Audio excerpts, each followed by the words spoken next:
السلام علیکم ناظرین، امید ہے آپ سب خیریت سے ہوں گے۔ آج کا ہمارا ٹاپک ہے کہ ایک بادشاہ اپنے وزیر کے ساتھ سیر کر رہا تھا۔ اچانک اس کی نظر ایک مزدور پر پڑی جو زمین سے اینٹ پھینکتا اور وہ اینٹ ہوا میں کلابازیاں کھاتی ہوئی تیسری منزل پر جا پہنچتی۔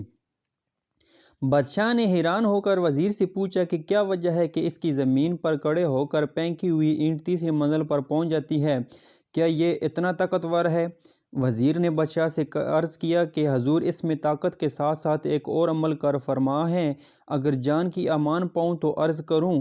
بادشاہ نے کہا، کہو کیا کہنا چاہتے ہو؟ وزیر نے کہا، بادشاہ سلامت، ضرور اس کی گھریلو زندگی بہت اچھی گزر رہی ہوگی، اسے گھر کی طرف سے کوئی پریشانی لاحق نہیں ہوگی، اسی وجہ سے اس کی اینٹ تیسری منزل پر پہنچ جاتی ہے۔ بادشاہ نے کہا کہ تحقیق کی جائے؟ وزیر نے کہا، جی حضور۔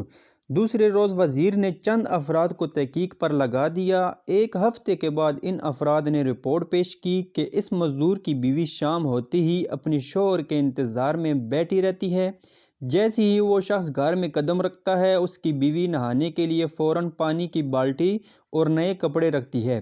مزدور جیسے ہی نہانے سے فارغ ہوتا ہے، یہ اس کے لیے کھانا لگا دیتی ہے، کھانا کمال احتیاط سے پکاتی ہے، نمک، مرچ اور مصالحہ جات کے تناسب کا خاص خیال رکھتی ہے، کھانے سے فارغ ہونے کے بعد لیٹنے کے لیے بستر لگاتی ہے، سونے سے پہلے اپنے شوہر کو پینے کے لیے دودھ دیتی ہے، کسی پریشانی کا ذکر نہیں کرتی اور صبر سے کام لیتی ہے۔ جب یہ رپورٹ بادشاہ کے سامنے پیش ہوئی تو وہ مزید حیران ہوا۔ اس نے وزیر کو کہا کہ ان کے درمیان کچھ رنج اور چپکلش پیدا کرو، پھر دیکھ کیا نتیجہ نکلتا ہے۔ چنانچہ وزیر نے خاتون کی ملنے جلنے والی عورتوں کی مدد سے ایسا ہی کروا دیا۔ وزیر نے کسی طریقے سے اس کی بیوی کے کانوں میں بات ڈالی کہ تمہارے شوہر کے غیر عورتوں سے ناجائز تعلقات ہیں۔ بس پھر کیا تھا؟ شام کو مزدور جو ہی گھر پہنچا تو نہانے کے لیے پانی کی بالٹی تھی، نہ ہی کھانے کا انتظام ہے، نہ ہی سونے کے لیے بستر۔ اس نے بیوی سے وجہ پوچھی تو وہ لڑنے مرنے کو تیار ہو گئی۔ مزدور نے بہت صفائی پیش کی لیکن بیوی تھی کہ ماننے کو تیار ہی نہ ہوئی۔ چند دن یہ قصہ یوں ہی چلتا رہا۔ ایک دن وزیر نے بادشاہ کو کہا کہ بادشاہ سلامت، ہم سیر پر چلتے ہیں اور اس مزدور کی حالت دیکھتے ہیں۔ بادشاہ وزیر سمیت سیر پر نکلا اور اسی مزدور کے پاس پہنچے تو کیا دیکھتے ہیں کہ مزدور لاکھ کوشش کرتا ہے لیکن اینٹ پہلی منزل سے اوپر نہیں جاتی تھی۔ بادشاہ وزیر کی فہم و فرست کو مان گیا اور اسے یقین ہو گیا کہ اینٹ کو تیسری منزل پر طاقت نہیں بلکہ انسان کی خوشگوار زندگی پہنچاتی ہے۔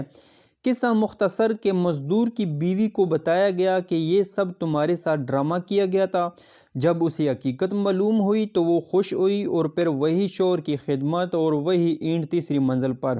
حقیقت یہی ہے کہ جو شخص گھریلو پریشانیوں سے دور ہے اور جن کے گھر میں خوشحالی ہے، ترقی انہیں کی قدم چومتی ہے۔ لہٰذا ہمیں بھی چاہیے کہ اپنے ارد گرد کا ماحول خوشگوار رکھیں، خوش رہیں اور خوشیاں بانٹیں۔